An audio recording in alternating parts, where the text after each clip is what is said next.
Epiphany. It's the 12th day of Christmas, and tradition tells us that it is the day that, as Kate read to us, the Magi, or wise men, came from the east to see the baby Jesus, and they came bearing gifts for that Christ child. And this visit of some wise scholars to the baby in Bethlehem has come to be understood as that moment when Christ was shown to the world, when the world recognized his saving grace and his redeeming nature for the first time. But technically, Epiphany doesn't mean just a day in the Christmas season calendar. Rather, it's more like an experience that any of us can have. The word epiphany comes from a Greek word which means appearance or manifestation, a realization or understanding. And there aren't just epiphanies in the Bible. This was not the only epiphany that ever happened. Literature scholars will talk about epiphany in literature occurring usually to the main character. And we find it in many great works of literature. There's some kind of epiphany from the main character.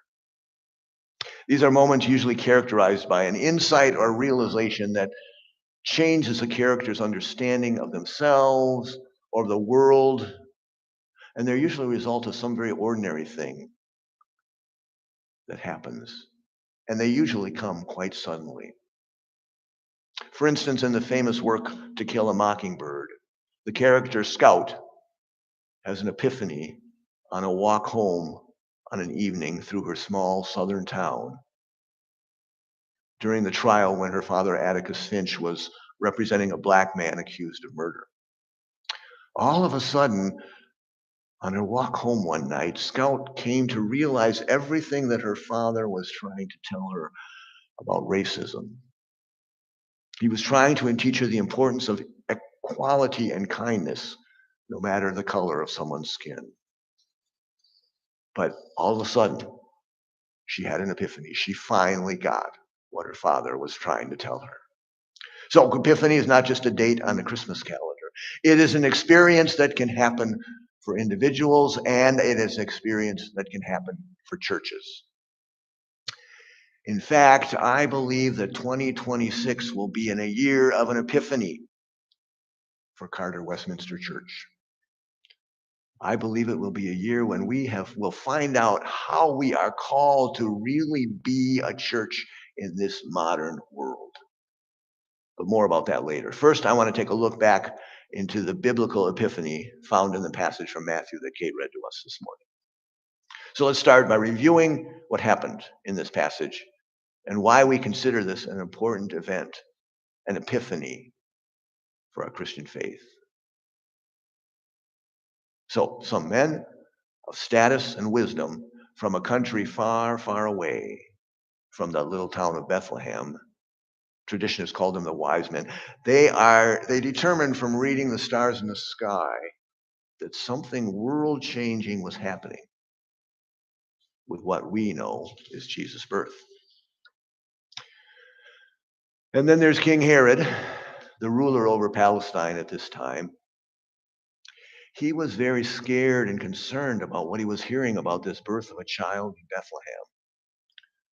So he summoned those wise ones and commanded them to go view this major event that apparently was going on and report back to him about what they saw.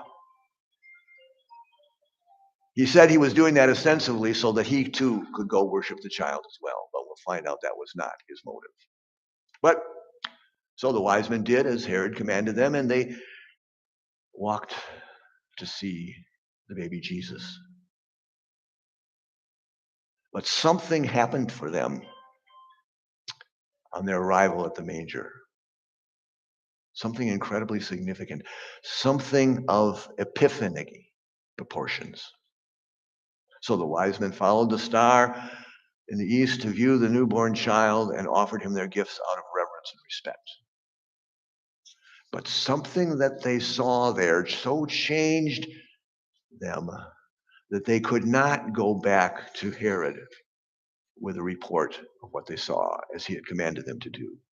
Instead, the passage says, and as I pointed out to Kate, they returned home another way, by another road, the passage says.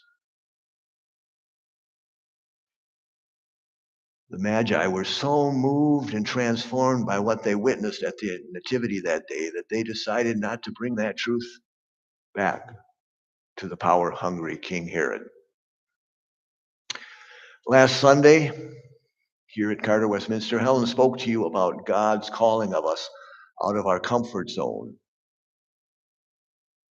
confident in the truth that God's love and forgiveness remain steady even as the world shakes.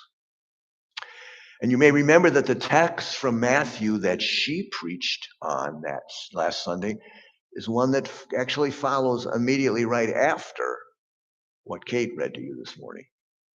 In that passage, King Herod, who was angry and scared about the fact that the wise men would not tell him about the location of the baby Jesus, put out an order to slaughter all the young boys in and around Bethlehem to make absolutely sure that this baby that everybody was talking about would never be threatened to his power.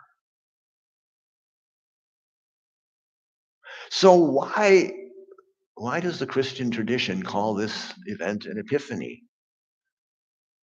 Why is it that this simple visit of some learned scholars to a manger of a baby, why is it such a significant event?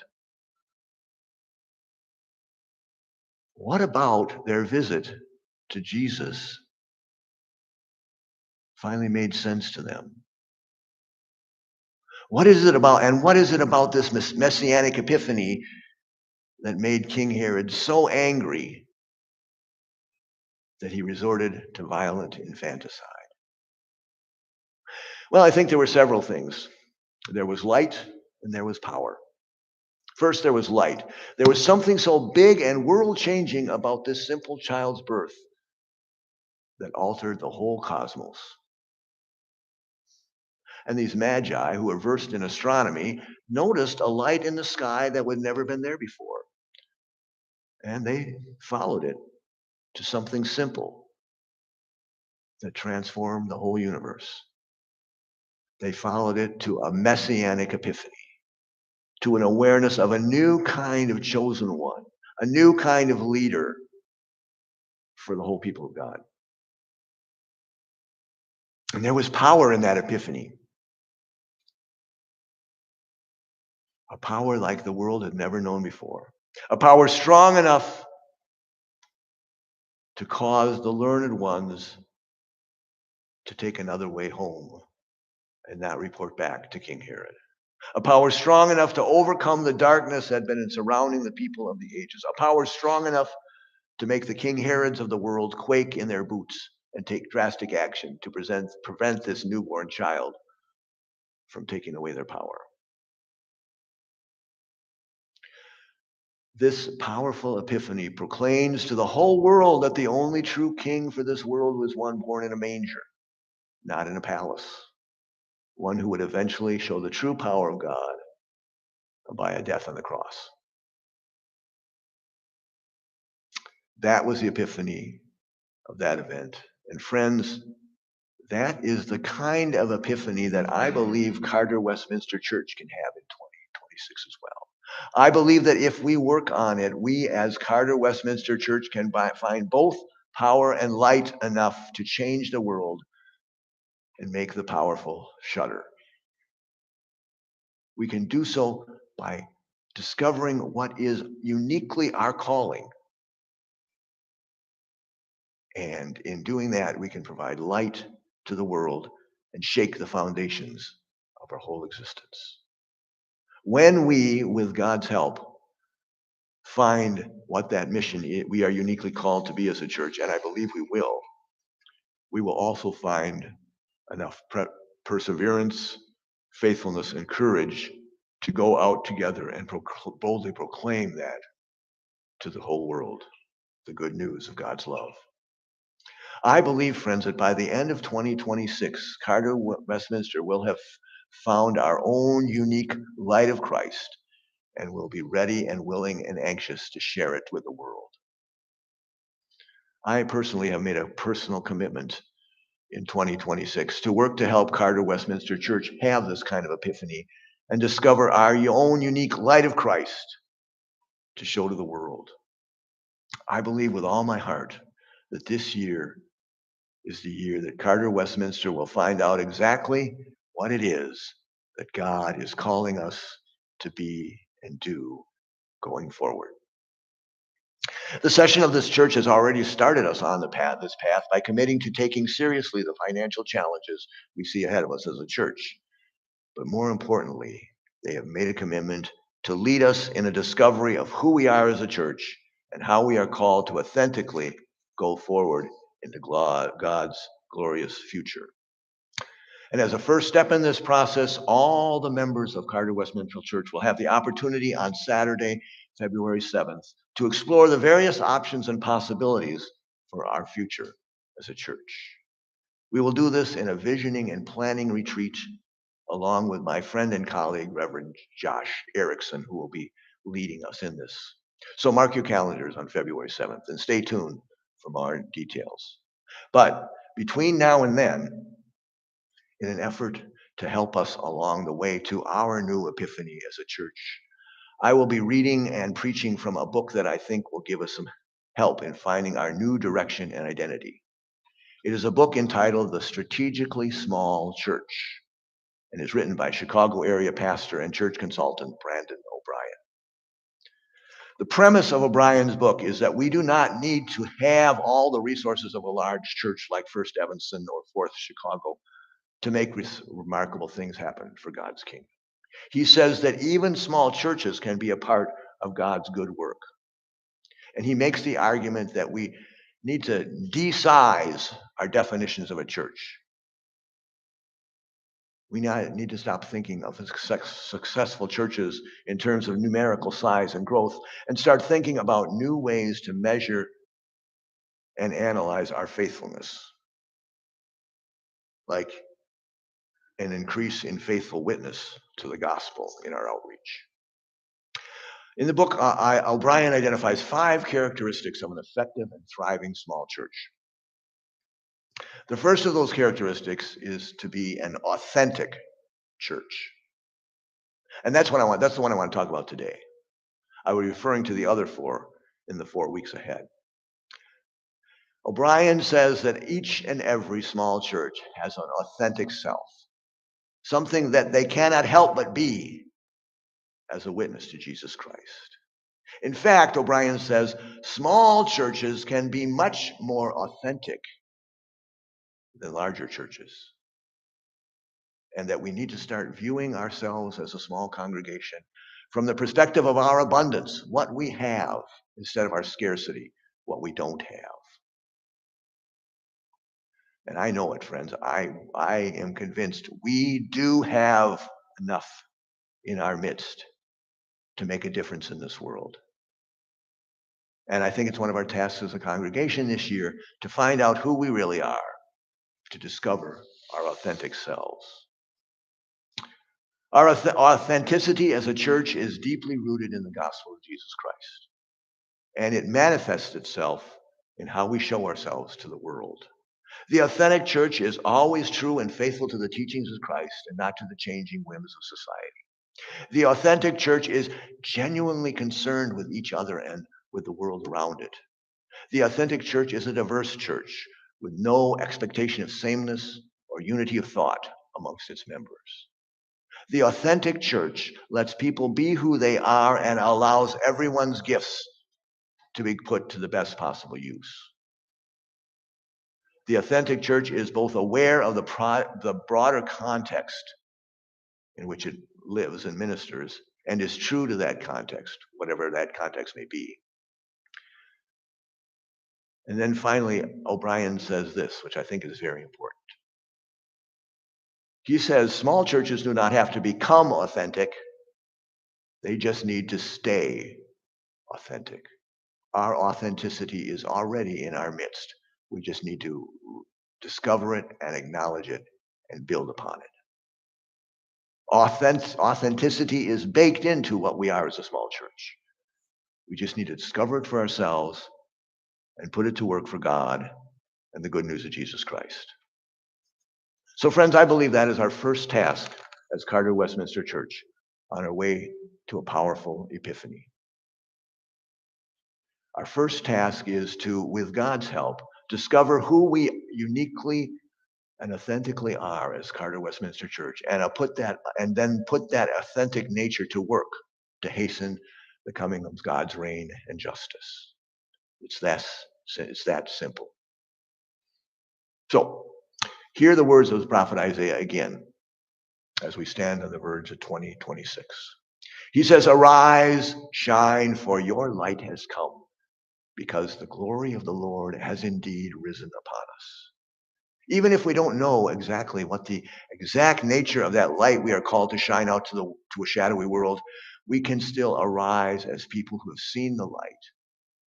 So let us bear witness to that light however we can, and let us shine that light out into the world. Let us rise and shine in 2026, sharing Christ's light into even the darkest times and the shadowiest of places.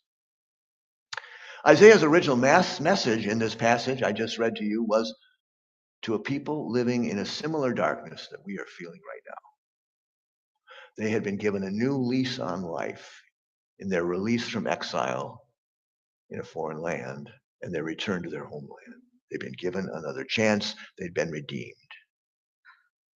But some recent circumstances after their return appeared to be preventing them from really feeling the possibilities of that moment. But nevertheless, as Isaiah was wont to do, the prophet says to them, "Arise and shine anyway. Arise and shine, for your light has come, and the glory of the Lord is risen upon you." The prophet Isaiah was encouraging his people, and by extension us as well, to see ourselves differently and to live as redeemed people who live always and at all times to the glory of God. Therefore, let us all go out into the world and act like redeemed ambassadors of God's love that we are. Let us arise and act as people forgiven and freed by God, and go out to shine our unique light in a hurting world. So that's, friend, the first task of our Epiphany realization in 2026, to be the light and to shine it back to the world, to take our faith and our experience of God's love as manifested here at Carter Westminster Church into the world and into those networks and connections that we already have, and look for ways that Carter Westminster Church can share the good news in those places. And so finally, year and begin to experience a Carter Westminster Epiphany in 2026. I want to share with you a good piece of New Year's advice that I got from the Reverend Kennedy Hampton Sr., who's pastor of Shiloh Missionary Baptist Church in New Haven, Connecticut. Brenda and I attended that church's watch night service on New Year's Eve because our son was playing the organ. And the pastor there had a very good message for that night. The advice he gave on the verge of a new year, I thought was particularly good. Something I'd never really thought of that way before. What he said was, instead of making New Year's resolutions, we should review our receipts. What he meant by that is that as we face this new year, let us look back at what we have already received in the way of God's love and grace. And then, looking at what we already have, let us head into the new year grateful for God's loving presence of us in the past and rely on it in the year ahead. I thought that was really good advice. Instead of trying to make plans that never come to fruition, especially the way we would like them, let us instead take this time to review the ways we have already received God's love and power in the past and rely upon them as we face the uncertain future that lies ahead. So, friends, as in 2026, Carter Westminster discovers God's epiphany for us, As we step into our true authenticity as a church, let us remember and let us rely upon the ways we have been saved and loved by God in the past, expecting at least the same in this year of new tasks and new revelations and new epiphanies. But before we go there, before we go out to rise and shine, before we start on a journey of discovery that may well lead us and the world to going a different way home, let's pause for some refreshment that can be found in our participation in the Lord's Supper for today. Okay?